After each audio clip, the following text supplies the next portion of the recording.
This is Mary and Melo with the Hometown Legends podcast series. And today we have a special guest who went round one, 12th pick in the 2000 NBA draft, Mr. Etan Thomas. Mr. Thomas, we are honored to have you here with us today. And we want to thank you for taking some time out of your day to join us on the Hometown Legend podcast series. Okay, thanks for having me.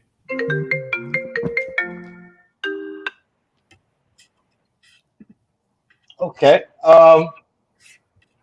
Mr. Etan Thomas went to the famous Syracuse University, played in the NBA as well with the Washington Wizards for briefly, the Oklahoma City Thunder, and the Atlanta Hawks. He's also a huge activist and philanthropist as well.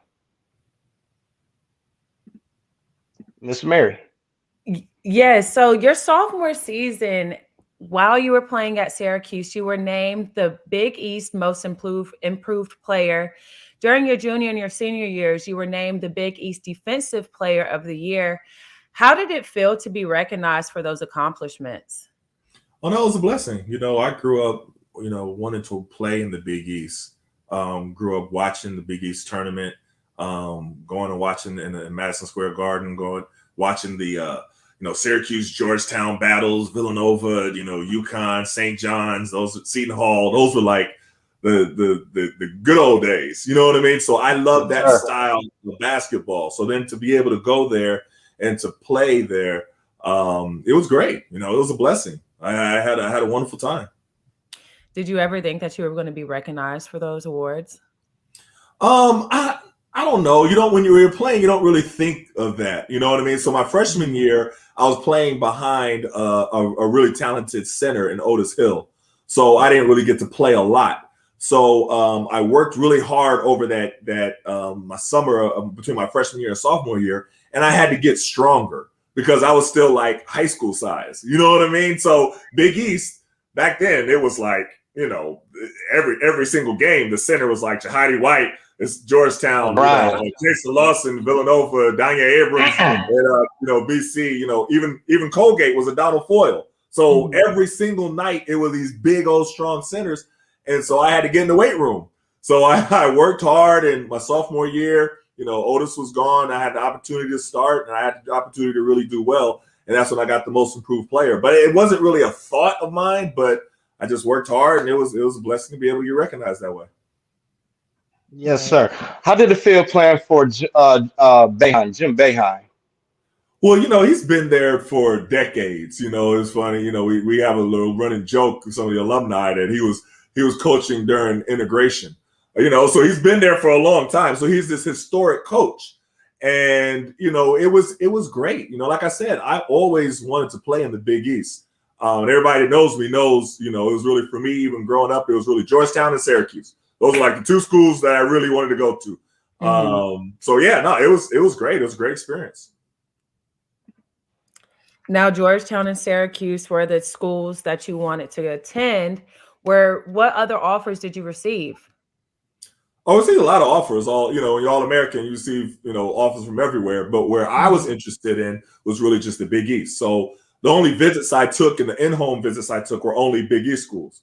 St. John's, Villanova, UConn, Miami. Those are the only schools I was really interested in. It was interesting because, I grew up in Tulsa, Oklahoma, and my school, Booker T. Washington, was kind of like a pipeline to go to OU, Oklahoma University.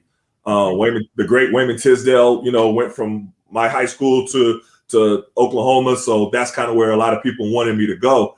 And I had other thoughts, other plans. And, I don't know if people in Oklahoma really weren't happy with me when I left, but that's what it is sometimes. Right. I mean, Tulsa, the University of Tulsa, that's a great basketball program. You have Wichita State around there, so Oklahoma is definitely a basketball-proven state. Going to Syracuse from Oklahoma, how was that transition culturally for you? Well, I was born in New York, so all my family was in New York. So, I moved to Tulsa when I was younger just because my father was transferred with American Airlines. But all my family on both sides were all in New York. So it was great because a lot of my family got a chance to come and see me. You know what I mean? And especially when we played in the, in the Garden or the Big East tournament, I was all my family from both sides was able to come and see me. So it was great. You know, it was great. But Syracuse is different than New York City. It's not like the Right. city. You know what I mean? It's upstate New York, so Mhm. Yes, it's sir. different. The biggest adjustment was the snow. So I was like, good Mm. Lord, is it ever gonna stop snowing? But you know, it was a great experience. Now, that game in Madison Square Garden, tell us a little bit about that. Having to go from Syracuse to Madison Square, how was that? I mean, for me, I grew up a Knicks fan. Okay. So I'm peeking in the Knicks locker room, looking at Patrick Ewing's locker, looking at John Starks. That was my crew. Okay. I mean, that was the biggest thing for me. I'm like, man, Mhm. I'm sitting here in Charles Oakley's seat. You know what I mean? I'm sitting on the seat, Yes, just sir. swinging around. So it was the Mecca. So it was great just playing there. And it's so funny because Madison Square Garden, anybody know that's been to Madison Square Garden, it's kind of old school. I mean, they upgraded a little bit better now, but it was old school. They'd have like a circus there. It smelled like elephants. It's old kind of, but it was just the history there. Mhm. So that part, it was absolutely amazing. And I know that empowered you a little bit, especially being in that arena, but was there any type of words of encouragement that you told to your teammates during that time to get them prepared for the game? Well, we all were hyped for that game. I mean, the Big East tournament was like it was big. You know what I mean? That was just it Mhm. was like a big thing. So we didn't need any extra motivation for the Big East tournament. I mean, it was already there. I mean, my games where I was a little extra motivated was always against Georgetown, even in regular season. It was already a rivalry, but I was even extra because that was like the first school that I wanted to go to. You know what I mean? So I had a Mhm. little extra motivation for that, and I had all the respect for Coach John Thompson in the world, and it was just a rivalry. So those are the games I really got up for. And as you mentioned, John Thompson, St. John, Syracuse, the Big East basketball, and back then Marquette was even in the Big East at one point in time, Well, not when so I was and playing. When I DePaul. was playing, Marquette Not when you wasn't were there, no, no, there. not when you were there, no. But just over time, it just seemed like the Big East carried college basketball. Mm. Um, Overall, knowing that you've been a part of some of the greatest rivalries in Big East basketball, how does that feel for you personally, knowing that it was a Big East school that you wanted to attend college regardless? Oh man, I mean, those are stories you tell your kids about. You know what I mean? Because you can't really recreate it, but you try to recreate it. When you're telling the stories, and kids, especially teenagers, especially your daughters, they're so unimpressed. You know what I mean? Like okay, daddy, that sounds great. Right. But no, Right. it was really an amazing atmosphere, an amazing time. And you look at the teams now in the Big East conference and the different mergers with a lot of the teams and the influx of different teams. It looks a lot different than it did when I was playing. Just the conference as a whole. Of course, and Syracuse is not in the Big East anymore. They're in ACC, which I'm never going to get That's used to. true. Like that was, I can't even. I'm going to go off on a tangent, but I think that was horrible for because it's like now they're trying to make Syracuse and Duke a rivalry, or Syracuse and North Carolina. I was like, no, it's supposed to be No. Georgetown and St. John's, and you know what I mean, Mhm. UConn and Yes, sir. Villanova, the rivalries. But I'm just old school. That's all. Right. Now, where do you rank yourself against all of the big men that went to Syracuse? Where do you rank yourself in comparison to all of them? No, I don't do that. I don't do that. I just give respect to all of them. You know what I mean? We had Roosevelt Bowie and Ronnie Cycli and Derek Coleman and Billy Owens and I mean we had a crew. I don't even try to get into that debate in that discussion. Okay. I just say that it's great to be mentioned amongst them. Mhm. Because they were really great players, and we get together and we go back up to Syracuse or something like that, and we all talk about whose teams was better and who could have done. You Mhm. know what I mean? But that's just amongst ourselves. But Mhm. yeah, no, it's just respect to all of them. Being the long listed big man from Syracuse, as you mentioned, do you guys talk about how Syracuse big men pair up against other college big men in the history of college basketball? Do you guys as Syracuse big men feel like if all big men could get on the court at one time, Syracuse will prevail?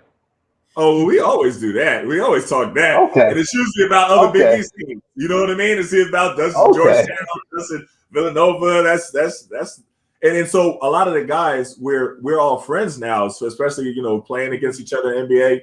my locker was right next to Jahadi White while I was with the Wizards. So we talk about that all the time. So if Syracuse is playing Georgetown, he'll text me or I'll text him, especially with Jeff Green, because I played with him down in Oklahoma City. So we're always going to either text the other one, if our team won or something like that, just little stuff like that. It's always going to be a rivalry, but it's also always going to be the ultimate respect as well. Right. Yes, sir. What was your best memory at Syracuse playing there? Wow. Well, one of my memories that I really, really, always tell the story of. So I told you how I really wanted to go to Georgetown. Georgetown was my first school that I wanted to go to, right? Mm-hmm. But at the time, they had a lot of big men.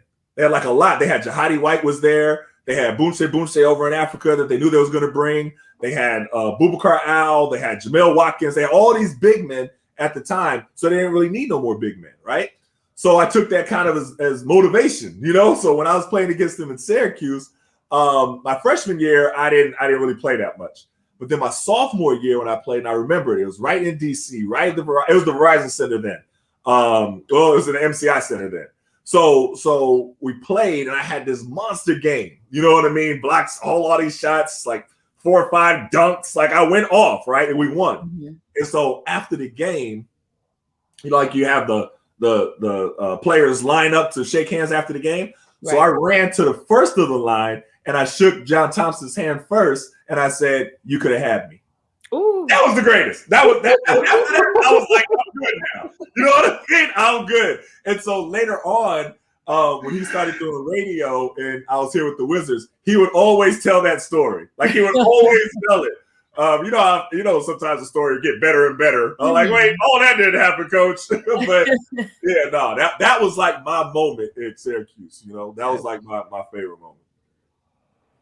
Was it a comeback from Coach John Thompson when you said that and did that? He didn't even say nothing. He said, "Yeah, I know," and he just kept walking. He shook my hand. He was like, "Yeah, I know," and he kept walking. So the story was, after he got into the locker room, he let the team have it. Like he was mad because I had a really good game, and it was that was great. Great feeling. Not gonna lie, it's a great feeling. Right. Yes, sir. Well, in 2000, you went to the NBA draft and you were drafted by the Dallas Mavericks. Mm-hmm. How did it feel to go round 1, 12th pick overall in the draft? It was great. That's the moment that you dream about. Every young player dreams about, calling David Stern, calling their name, and you walking around with your family and you got the suit on and you put on the hat. Everybody has played that over and over again in their mind. And for it to happen, it was amazing. And I remember sitting at the table, my family was all around me, friends and everything. And it was right before I was about to get picked. So they had already picked number 11. Mm-hmm. I believe it was Jerome Uiso that went to Boston. Then all the cameras got around me and was like waiting. So I was like, so I got like real nervous because they all got around and then they announced that I was the pick. And then I was like, whew, and I walked up there. And I remember walking, I was like, okay, don't trip. Because you have to walk up this little ramp thing. Mm-hmm. I was like, do not trip. So I'm like looking down just to make sure that I'm not going to trip walking up. And then it was just a great feeling. Like it was just such a blessing because that's what you work your entire, life for that moment, to be able to walk across the stage and put on the hat at the NBA draft. So it was a blessing. And at that time, currently, Michael Jordan was the owner of the Bulls. Of the Wizards, correct? Oh, the Wizards, right. He was. Yes. Mm-hmm. How was it playing for Michael Jordan? Did he set his own expectations? Because Doug Collins was he the coach still at that time? He was a coach. So the interesting part about that. So my first year, I got drafted by Dallas. I didn't play there because I had hurt my foot, and I had to have surgery on my foot. And then in the middle of the season, there was like 6 or 7 of us got traded for Juwan Howard when Juwan Howard was with the Wizards, and he went over to Dallas. And it was like 7 of us that went to DC. And so I didn't play. And I stayed back because I was still rehabbing my foot. And then I came at the end of the season, and I just stayed the whole summer. So that whole summer, while I'm working out, that's when MJ announced that he was coming out of retirement. And then that's when they got the number 1 pick. And number 1 pick was Kwame Brown. So all this stuff happened. And then so that was really my rookie year. I got drafted the year before, but that was really my first year playing. Mm-hmm. And there, it was just like, it was amazing because first of all, playing with MJ, it was like traveling with like Michael Jackson or like Mm-hmm. the Beatles, or like when you see old footage of the beat, like, so you remember when the old footage of Michael Jackson, when he would go someplace, especially overseas, and you would see all these people, and you saw these cameras flashing and people passing out for no reason and looking at him and crying and stuff like that. That's how it was with MJ. It was the craziest thing. So I'm watching and I'm like, wow, this is how the NBA is? And I remember Christian Laettner was next to me. His locker was right next to me. And he said, no. They're here for MJ, not for us. Don't get it twisted. That's not how the NBA is. They're just because of MJ. I was like, oh, okay, all right. But no, it makes it. Yeah, but it was honestly, it was amazing. I mean, you know, how many people can say they played with one of the greatest players ever to play the game? It was a great experience. I played with him for 2 years. Oh, that's awesome. Yeah. Well, aside from Michael, was there anybody that took you under their wings and mentored you as you were with the Wizards? Oh yeah, all of them. So really, I was real quiet those first 2 years with MJ, and the guys would, I would talk, one-on-one, and when they come, but if I'm in the group, I was quiet. So I was just quiet and observing. There was no need for me to talk. I'm a young cat. I didn't need to say anything. I'm watching. Oakley came the next year, and I told you I grew up a Knicks fan, so I'm just watching Oakley, all the different guys, Chris Whitney, Jahidi, Laettner. And it's funny with Laettner, I grew up, and this is the first thing I told him when I was on the team with him. I said, Laettner, I was like, I grew up hating your guts. I was like, there's no other way that I can say that. I literally hated your guts. And he started laughing. He was like, yeah, I kind of get that a lot. But he was honestly one of the coolest dudes. So like people would ask me, like with boys from back from Tulsa or something would say, hey, so who do you hang with the team? Who's cool and everything like that? And I'd be like, y'all not going to believe this, but Christian Laettner is the coolest dude on earth. And they'd be like, Christian Laettner? No, stop playing. I'm serious. I would have said the same thing, but he's like the coolest cat. So, but yeah, I just really soaked up a lot from a lot of the older players and listened, watch how they, took care of their body and how they, Popeye Jones. I remember him telling me all these different advice, and Chris Whitney. We had a lot of vets, so I just soaked it all up and listened. That was what I did, For sure. I mean, like you said, that hate, that strong dislike or hate, Christian Laettner probably caught, that was back in that Duke days, when most people was Michigan or Duke, and it was the hated guys and things like that, I was but all like Fab you, Five. I was all Fab day Five long. through. So I hated Christian Laettner's guts. I did. Definitely. I remember in high school when the Fab Five book came out, we all read it and read it like quick.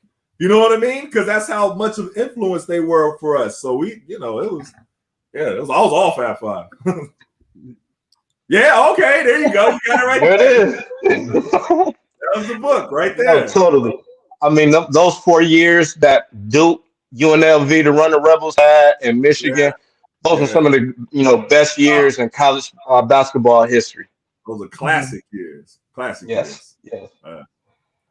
Moving on from DC to OKC, to the Oklahoma City Thunder. As you said, you grew up in Tulsa, Oklahoma.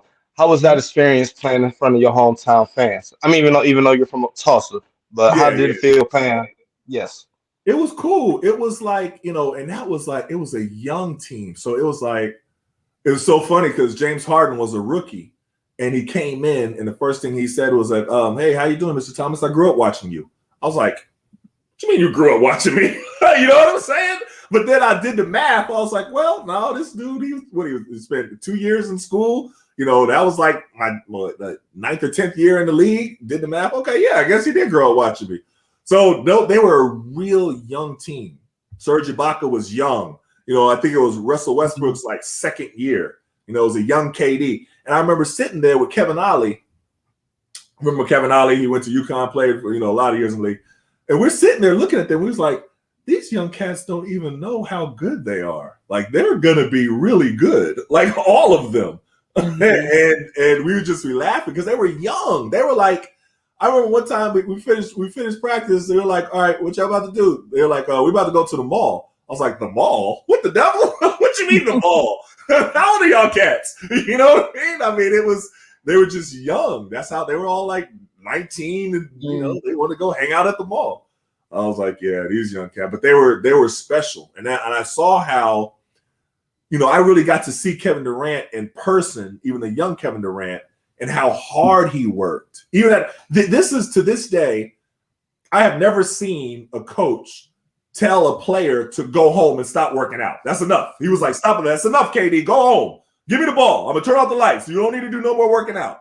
And he was just working out hard, and it was like he would do this routine where it was like he's playing one-on-one, but he's not playing against anybody, but he's just doing the move full speed. And he was just doing it over and over and over again. They would do one move for over there, over there, over there, and he just kept doing it. And after a while, I guess Scott Brooks had enough. He was like, "KD, that's enough. Go home." And I had never seen that before, but that's his work ethic, even at a young age. Right. So what you're seeing from Kevin Durant today it doesn't surprise you at all. Not at all. But all them cats, like I said, they were young, but you could see the talent that was there. And James Harden, Russell Westbrook, I mean, all of them, Serge Ibaka, like they were talented. They were talented. Yes, sir. And as a leader, how did you step up to help them through their basketball career at a young age? Oh, they would ask me a lot of different stuff, and I would tell them. I would tell them the same stuff that, some of the older guys told me. Like, it was one of the best pieces of advice I got from Popeye Jones. He was like, don't get too high and don't get too low, during the season. Just stay even kill. So you're going to have a good game. Don't get too high on yourself just because the media starts praising you and hyping you up. Don't get too high. And if you have a bad game, it's not the end of the world. Y'all not, don't get too low. Just stay even kill regardless. And that was really like one of the greatest pieces of advice, because especially, when social media started coming around, it's different. I mean, I'm glad I didn't have social media in high school and college. I mean, if you have a bad game, but then to have a million people telling you suck, like that's I'm like, yeah, I wouldn't have wanted that, but yeah, it's a different era. Mo Cheeks was an assistant coach at that time with OKC, right? Did you? How was the development? How good was him and Russell Westbrook relationship? Because it seemed that it's the utmost respect between each two. How much development, credit? How much credit goes to Mo Cheeks for Russell Westbrook's development to being one of the best point guards today in the NBA and in the history of the NBA? They were like this. They were like this when they were there. I mean, he took him. They would work out on the side extra. He was always in his ear talking to him and stuff like that. I mean, him and Mo Cheeks, they were like this. And knowing how great of a player Mo Cheeks was, he was just as good of a mentor as he was as a player. And not everybody has that. Sometimes there's a connection, especially when there's a different generation gap. Sometimes it's harder for an older generation to connect with a younger generation. Remember, Russell Westbrook was he was young. It was like his second year in the league or something like that at that time. But Mo Cheeks, he did a tremendous job with him, and the way that he was nurturing him and guiding him and working out with him and honing his game and his work ethic. Westbrook worked out hard as well. I mean, they were a hard-working team. And one of the things that was good is that their hard work set the standard for everybody else because they were the stars. So when the stars are working out that hard, nobody else have no excuse. You know what I mean? So Yes, it was a well-run organization. It was good. And a real quick reset. This is the Hometown Legends podcast series, hosted by Miss Mary Ashley and myself, Melo Williams. And today's special guest is NBA vet and philanthropist and activist, Mr. Etan Thomas. Now, Mr. Etan, you wrapped your career up in 2011 with the Hawks, and then you transitioned from the NBA. You decided to use your voice and speak out against certain issues, mainly police brutality. What has influenced you to become an oralist and use your platform to speak out against certain issues? Well, I started while I was playing. I just was, able to do a little bit more of it after I finished. But I really grew up admiring athletes like Kareem Abdul-Jabbar and Bill Russell and Muhammad Ali and John Carlos and Tommy Smith and all those athletes, because of the way that they use their platform and they use their voice. Reading books about them, I was watching Mahmoud Abdul-Rauf and Craig Hodges in real time because I was in high school then. So just following and just having admiration and being like, that's the kind of athlete that I want to be. I want to use my voice. So I started in high school doing that. So I was in speech and debate, and I, would write speeches of my own, and I got into Malcolm X when I was in middle school. So I wanted to talk about topics like Malcolm X did, and challenge the status quo and challenge authority and challenge police brutality and the system and everything like that. So I started doing that a lot, all through high school. And I started winning competitions a lot with it. So we were winning state championships in basketball, but we was also winning state championships in speech and debate.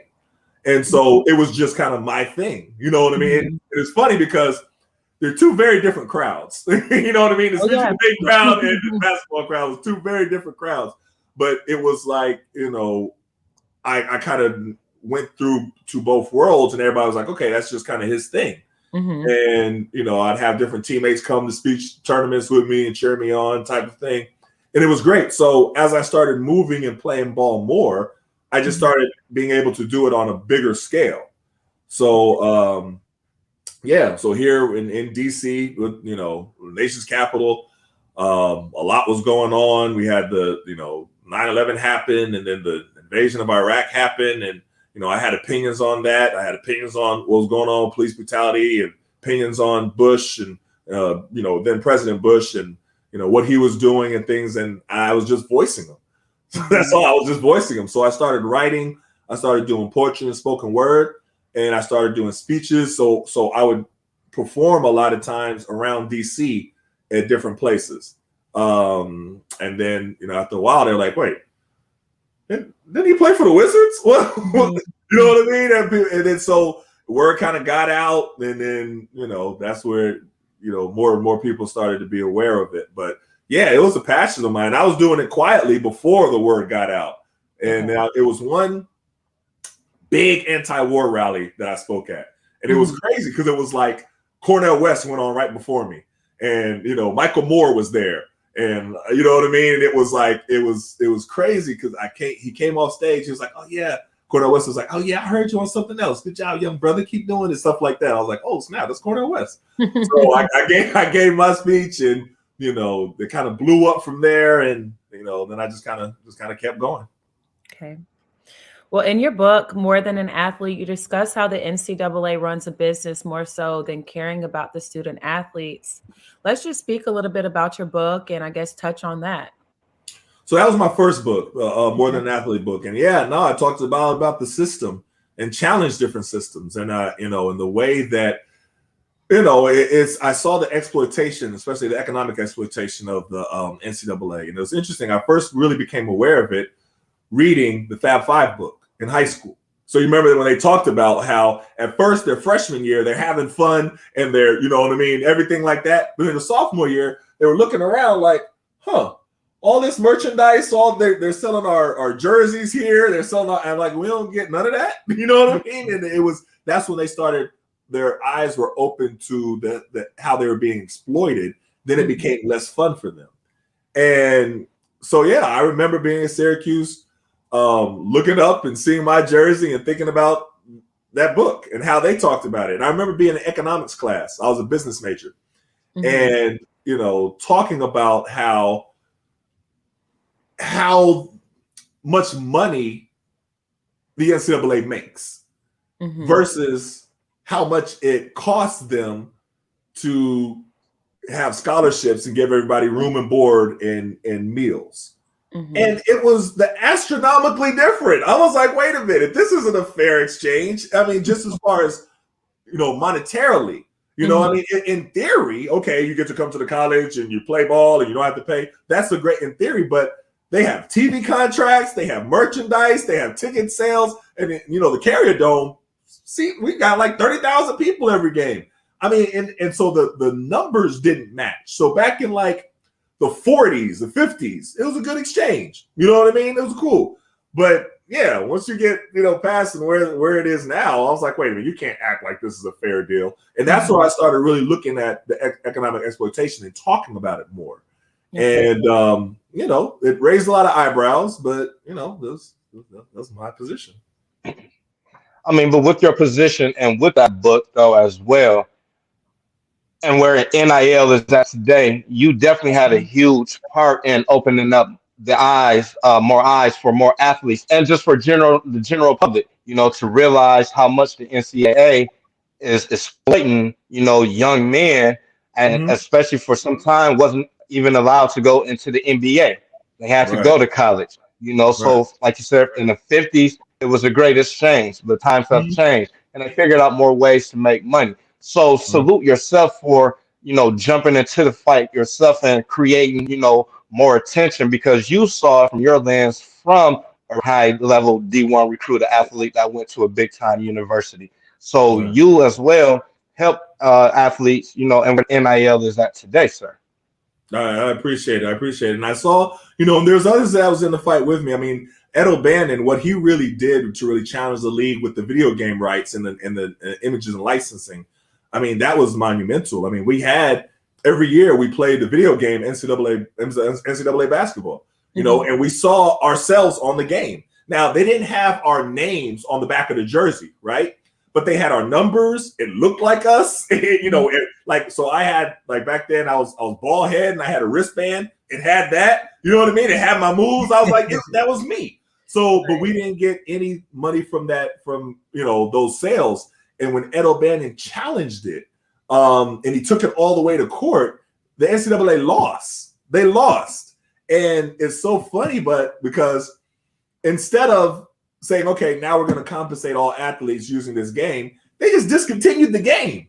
The game stopped. There was no more NCAA basketball. And I was like, wow. So instead of y'all paying athletes, y'all would rather just discontinue the whole game.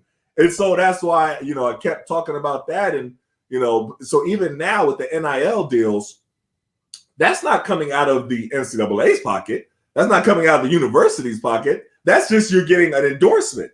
So now you're able to get endorsement from a car dealership or, a shoes company or something like that. But the amount of money that the NCAA and the universities are bringing in, it doesn't affect that at all. So we still have kind of a ways to go. But it is an important, discussion to continuously have. I mean, that's a super valid point that you made right there, that these athletes is not only that this money is coming from corporate America necessarily, Mm-hmm. right? And not Right. the NCAA. Mm-mm. Where do you feel in like a dollar amount, if you don't mind speaking on it, how should the NCAA cut the checks for athletes and spread it out amongst all athletes so all athletes feel, respected? And, So they should treat it the same way that they treat how they pay the coaching staff. Nobody, and in all sports, whether they're revenue generating or not, nobody is working for free. No coaching staff, no equipment people, the camera people, nobody is working for free but the athletes. So they figure out a way to pay everybody else. But when it comes to the athletes, it's so complicated. And how we're going to do this and how we're going to, y'all can do it if you want to. You know what I mean? It's just the fact that you don't want to. And I always say that, just say that. But there are different formulas. You can even set up where, the athlete doesn't even get it while they're there. They get it in a trust after they finish school. If you're worried about them having, there's a million different scenarios that they can do. They just don't want to. and speaking of that, the NIL and how they're, making money. And it makes me think about like with the Kyrie situation, with him in the Brooklyn Nets and Joe Tsai speaking his Mm-hmm. mind, being an activist, and even going back to LeBron James when he left the Cleveland Cavaliers the first time, going to Miami, and Dan Gilbert wrote that letter, the infamous letter, and it just had that entitlement feeling like you work for me, I own you, you belong to me. And it seemed like the NCAA and the NBA has that same concept. And you're very huge as far as on the opportunities for minorities, blacks, in professional sports and in college sports as well. Like you said, and we all know that black athletes, minority athletes, dominating the basketball court, the football field, things of that nature, predominantly in those two sports. But not, we don't see those faces on the sidelines, front office, and ownership. how do you feel about being a former NBA player, and what more the NBA needs to do to really show that it's really progressive? Well, it's interesting because it's progressive up to a certain point, and what you determine as being progressive, and then where the bar is set. Because a lot of times the bar is set, well, it's not like the NFL, and that's okay. That's true. You know what I mean? Because the NFL, I don't think that should be the bar. The NFL has their own set of issues that they need to have to address, but that's not the bar that we have to measure ourselves up to, as far as the NBA. But yeah, no, I will say the NBA is light years ahead of different things with the NFL. I mean, you can even look at the fact that one has guaranteed contracts and one doesn't. The fact that they don't even have medical coverage for their retired players, even though they have the highest of injuries. Not even talking about CTE. All the other injuries, both internal and physical that football players go through. I mean, you could just go down the list of how it's completely absurd. I mean, in the number of black coaches, the number of black people in front offices, they don't compare in numbers with the NBA and NFL. But even that being said, there's a lot of improvement that the NBA still has to have, in terms of, being able to improve on a lot of different things. The whole situation that just happened with Kyrie Irving, and I was very vocal about that kind of the entire time, but that whole situation was offensive, for the fact that the 6 steps that Kyrie had to go through in order to be in the good graces to come back to the team. He had to meet with the rabbi. He had to meet with Adam Silver. Then he had to meet with Joe Tsai, the governor. Then he had to do an apology. Then he had to do. I was like, goodness gracious, that's a lot of hoops y'all making him jump through. You know what I mean? I mean, it was almost like we wanted to put you in your place, and we wanted to ensure and show everybody else what would happen if you dare cross this line like he did. It was clearly to send a message, and a public message. Right. And it was really interesting to see that whole dynamic, because a lot of times now people don't even want to talk about it, like act like it didn't even happen. I was like, it just happened like a month or two ago. Like, how long was that? 2 months ago? It literally just 2 months ago.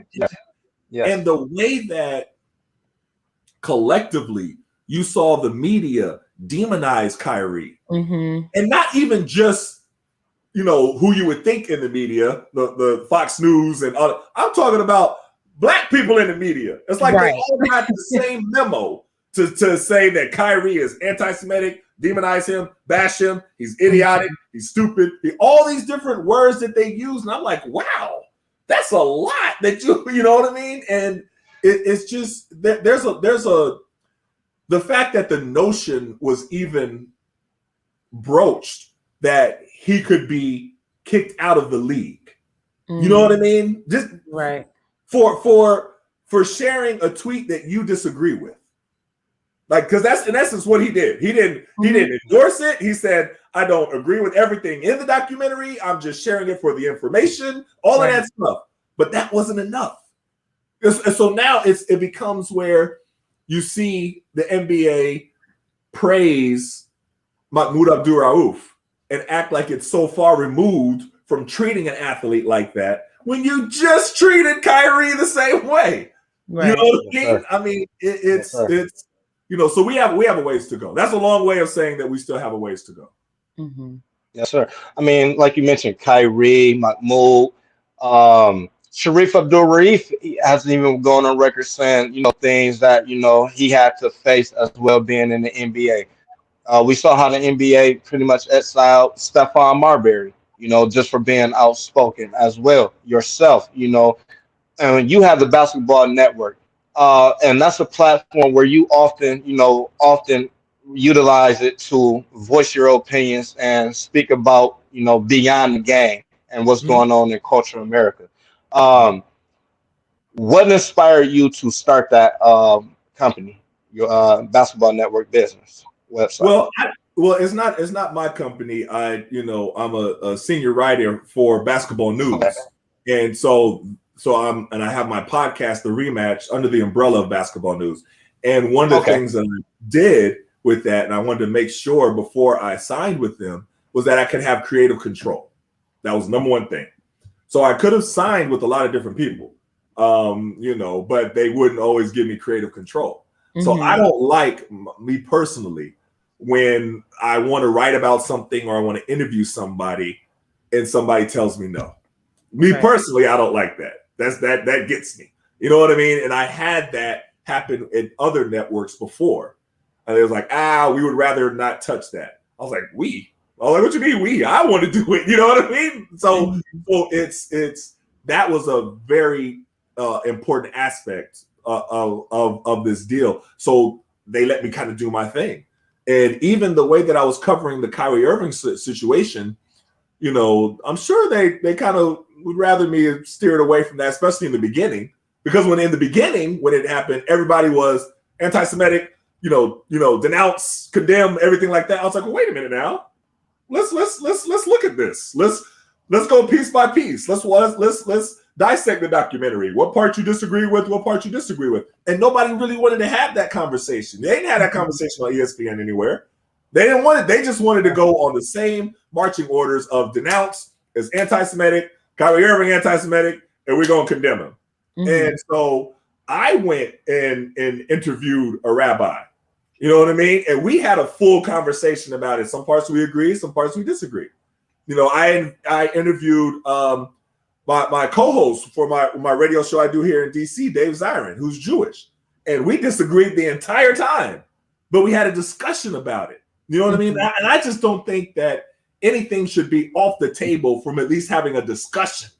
We could disagree. We don't have to be yelling at each other like Stephen A. Smith or nothing like that. We could just have a regular discussion. You present your position, I present a counterpoint, you do another counterpoint. We could agree or we could disagree. But it's just interesting that, they don't even want to have that discussion.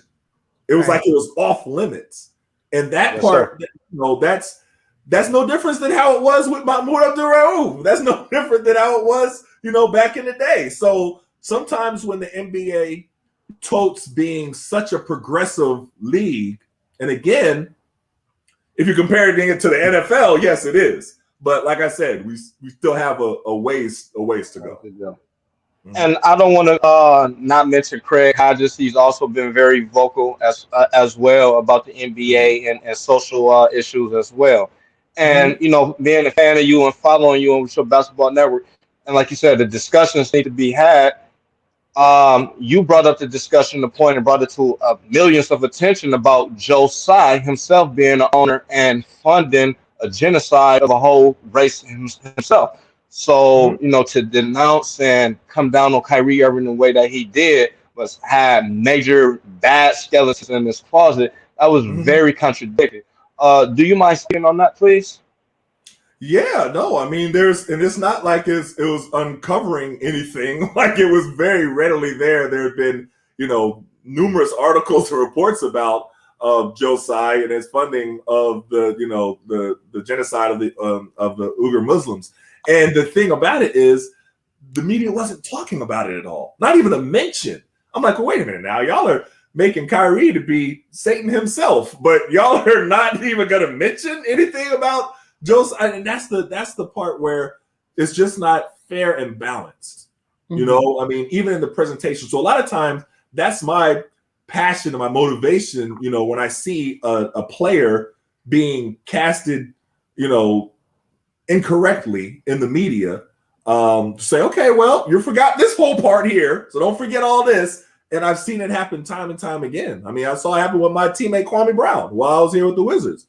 I mean, I'm sitting there with him, so I'm seeing him every single day, and then I'm seeing the coverage. I'm like, wait a minute, none of that's true. And I Kwame, that's not true, is it? He was like, no, that's not true. I was like, well, how can it just, and it was time and time again. So now that I'm, in the media, I have the ability to be able to, give that other perspective that is missing from a lot of the different reporting. Right. So like you mentioned what I said about, Joe Tsai, and it wasn't, being reported. So I reported it, you know what I mean? And I wrote about it, and then I tweeted it out there, and I, and everybody, a lot of people saw it and started retweeting everything like that. But that's the way the media is so powerful. Malcolm X said a long time ago, it's the most powerful entity on earth because it can control the minds of the masses and influence the minds of the masses. So when people in the media write about a player, they can have fans either hate them or love them by the way that they describe them. And I just saw that happening with Kyrie. I don't know Kyrie personally. I met him a couple of times, played against him, but I don't know him personally. But I saw how he was being railroaded in the media, and I just like, wait a minute, that's not fair. You're not going to cast this dude like he is, Hitler. He didn't say any of these things. He shared a documentary that he specifically said he wanted to share for the information, and he doesn't agree with everything in the documentary. There's nothing wrong with that. So, somebody has to say it.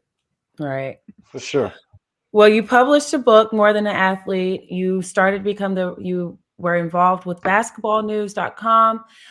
You mentioned something about writing another book. How many other books have you written? And tell us a little bit about the other books that you have published. So I've written 5. You can see them back here. So here, that's right there. That's We Matter, Athletes and Activism. That one next to it is Police Brutality and White Supremacy, the Fight Against American Traditions. That's the newest one. Let's see. There is Fatherhood, Rising to the Ultimate Challenge. I think that one there is Voices of the Future. That's More Than an Athlete next to it. And then this last one here is Emerald Gardner. So I wrote, co-wrote Emerald Gardner's book with her, who is the daughter of Eric Garner.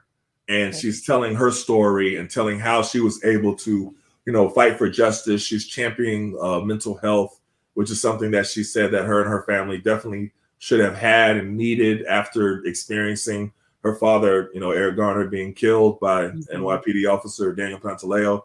And, so that was my first time writing a book for somebody else. You know what I mean? That was a new thing. But yeah, no, I've written a little bit.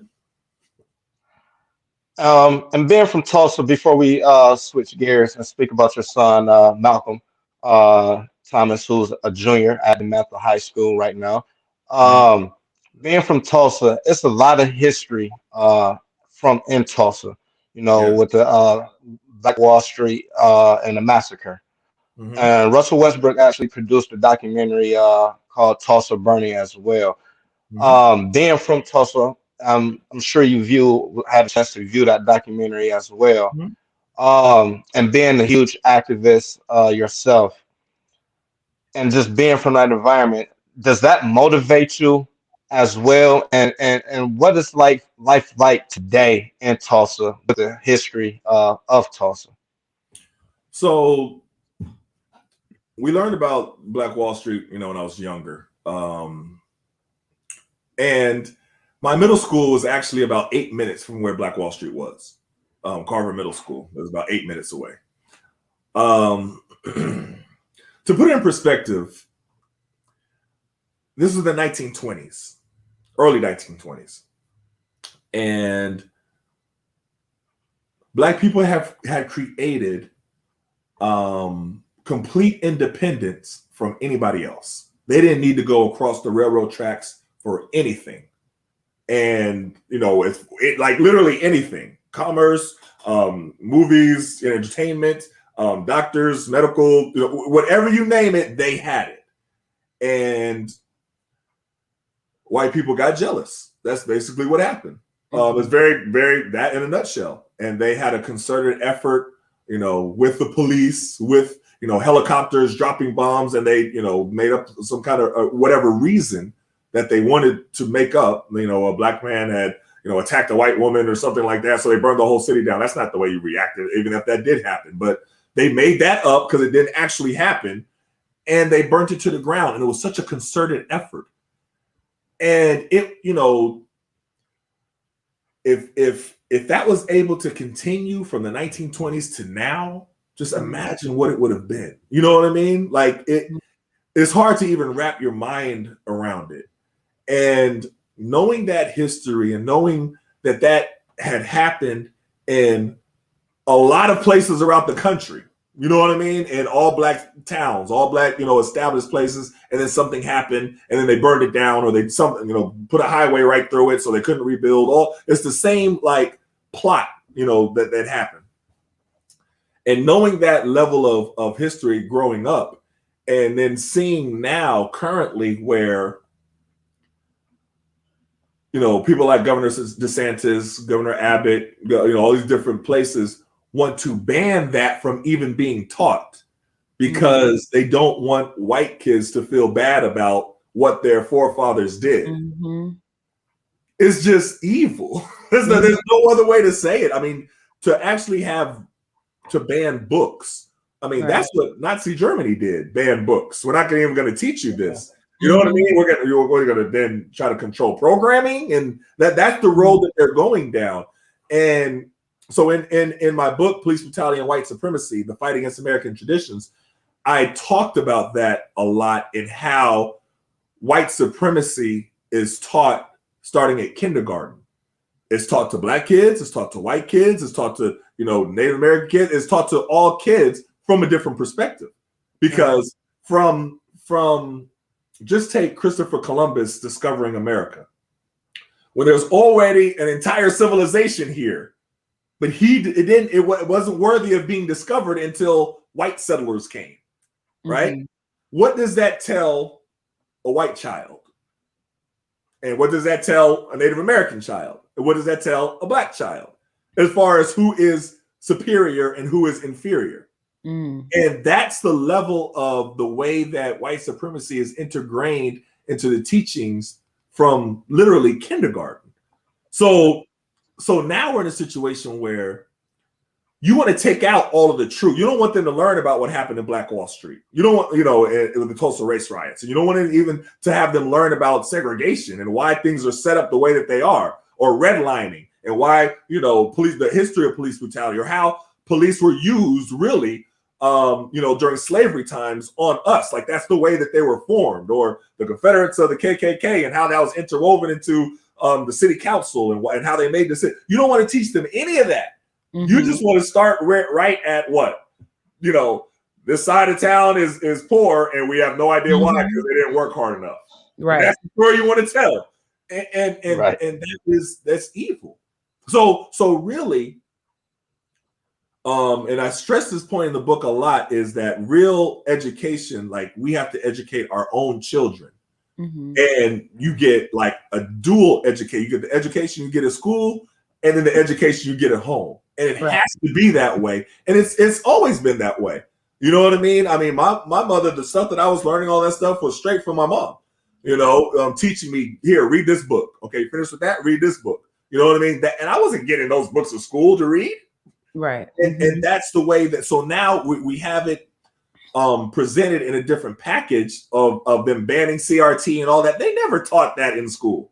You know what I mean? But now they're just making it abundantly clear that they're not going to teach it. Right. Mm-hmm. And so that's why we have to focus on teaching our own children at school. You don't see Jewish parents worried about, what their kids are taught about their history. They teach them in Hebrew school. And they teach them all about themselves and their history, whether it's, accurate or not. That's what they teach them. So that's what we have to do. We have to teach our own kids and prepare them for a world that doesn't want them to know their history and doesn't want them to feel good about themselves. Mm-hmm. And it's only worried about how little white kids feel and how the rules are set up against you. And you have to know this. And there are two different worlds. And if, they have to know all those things. So that's a long way of answering your question, though. Sorry, I went off on a tangent a little bit. No, sir. That's exactly what we were looking for. This is Black History Month. We want to acknowledge our history every day, not just 1 month. However, we're going to recognize what this month is all about. And as you mentioned, they don't want to teach, other history prior to when they want to start history. Growing up, I've never learned about Black Wall Street, the Tulsa race riots, none of that until I was over 21 years old and started doing my own research. Right. And so to be a victim of my own history not being taught, and as you said, rules and laws is created or trying to be created to prevent that. That's very evil. Yeah, I agree 100%. To switch gears, we have about 10 minutes left. We are with Mr. Etan Thomas, former NBA player, activist, and philanthropist. Your son, Malcolm Thomas, is currently a junior at DeMatha High School, one of the top players, big men in the country. Your son following in dad's footsteps. Um, what have you taught your son about the game, from all levels that you've been able to play at a high level to prepare him for being at a famed school like DeMatha and playing a high level competition that he's playing against? Teach him a lot. I mean, me and my wife, we both played at Syracuse and we played different positions. So he gets a little bit of a blend of both. I was down low and she was a guard. So we do a little bit of the both. But now it's the game is different now. So now big men all shoot threes and dribble and do all that stuff. Like I didn't do all that when I was playing. Right. So the game is definitely different. But no, just really teaching him, as far as the work ethic and working hard and stuff like that, he has that and has that hunger. It's just, teaching him all the different things that, that it's a blessing to be able to be in his life to teach him that, to watch out for this. You know what I mean? To watch, so to understand that, yeah, you'll be in school and you'll see other kids do something. And if you're a part of that, you'll be the one who is the focal point, not the other kids. You know what I mean? And then just certain things like that, kids have to just understand. Being a young black man in America who was tall for his age since he was young, the rules are different. So I had to teach him about, encounters with the police at a young age, real young age, because he was tall for his age. He didn't look like his age. So the police looked at him even when he was like 19 years old and thought he was a teenager. So he has to move like he's older. So that means if you're hanging out at the mall or, at the town center or something like that, and the police come or whatever, you have to not make sudden movements. Don't have your hands in your pockets because that just makes them nervous. Keep your hands visible. Know your rights. Know that you're not supposed to talk to them unless you have a lawyer present or your parent present. Showed him when they see us. And, you remember the documentary When They See Us from Ava DuVernay talking about the Central Park Five and how, they took them in the room and was questioning them and how they're not supposed to do that. And you don't have to say anything.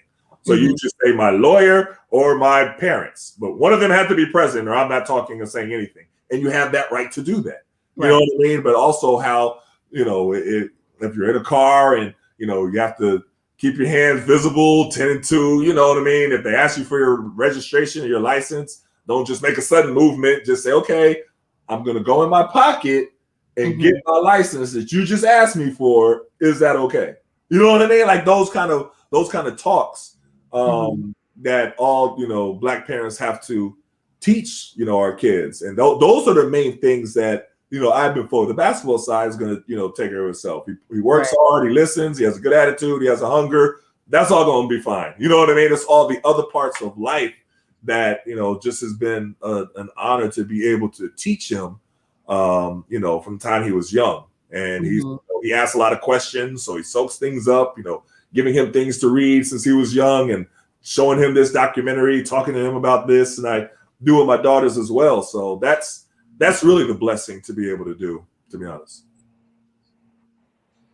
What type of questions have he asked?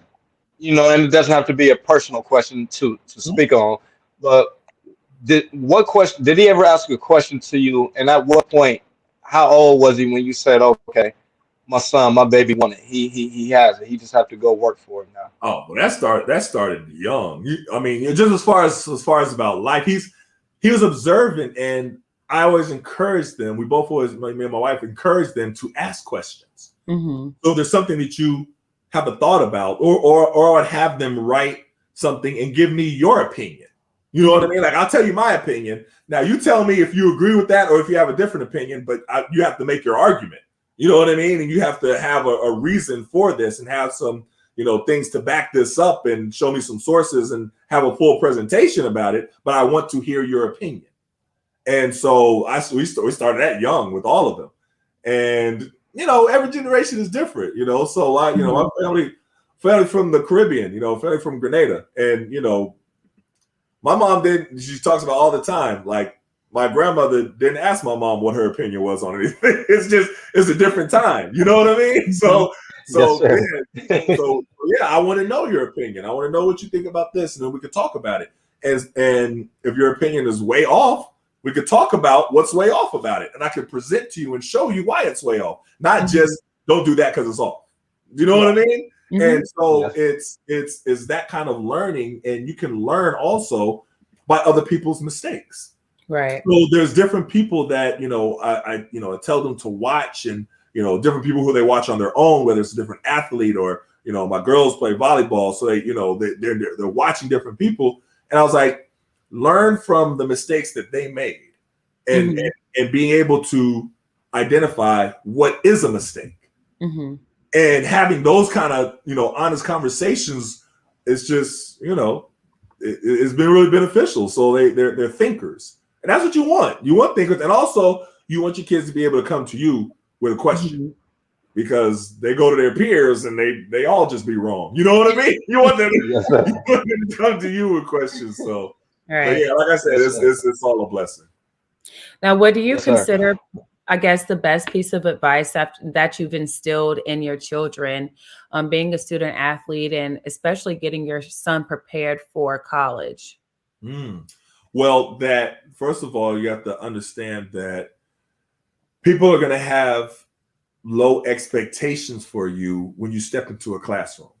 Mm-hmm. And I tell him about my experiences, even in Syracuse. And it's funny because once I started having kids, I started getting like Heathcliff Huxtable or something. Well, I tell stories all the time. All the time, I'm telling the stories about something that happened with me or something I related to them. And a lot of times, I'm telling the story of something that I did wrong. You Mm-hmm. know what I mean? And I learned from this. And so it's like, okay, so what should I have done in this situation? And it's those elements where when you're prepared for something and they do happen, Mm-hmm. you have time to kind of think first, because we, as black people, we're reactionary, we're emotional. You know what I mean? And I was emotional and reactionary when I was young. So something would happen, I would react and be emotional. But with them, I'll explain it first. Okay, this is going to happen at some point. You're going to have a teacher that says something like this to you, and then when it happens, remember that I said this. And sure enough, you know what I mean? Like Mm-hmm. it's certain things like that you just it's being prepared for the world, Right. and being prepared for situations where you have to be able to conduct yourself, um, and control your emotions, even when you're completely in the right, but you realize who has the power in the situation. So whether Right. that's dealing with the policeman, whether that's dealing with a teacher, whether that's dealing with you know what I mean? You have to recognize the difference between a winningless battle, and Mm-hmm. how to properly be able to stand up for yourself, and still not get in trouble. Mm-hmm. You know what I mean? Mm-hmm. So Yes, those are sir. two. Those are important. Um, you know, messages to be able to get to understand, because there are going to be situations that come up like that. Right. Yes, sir. Well, Mr. Etan Thomas, sir, we appreciate you taking time out of your busy day, sir, to talk with us here on the Hometown Legends podcast series. You are the true example of what the meaning of Hometown Legends podcast series is all about. Continued blessings to you, your family, and any endeavors that you have going on. We please that you continue to fight and being active in the community and in the world, and continue being a difference that you want to see in the world. Your fight means everything from the NIL to bring attention to race and things in sports and life in general. I appreciate that. Hey, and I love what y'all are doing. So keep doing it. I think it's great. And having these kind of conversations are important. So much Mm-hmm. respect to y'all for doing what you're doing. Thank you very Thank much, you. sir. All right. Thanks for having me. That's thank you. This is the Hometown Legends Series podcast. Excuse me. This is the Hometown Legends podcast series. We would like to thank Mr. Etan Thomas for being our special guest. On behalf of Miss Mary, Melo, and US Elite Basketball, we will now end.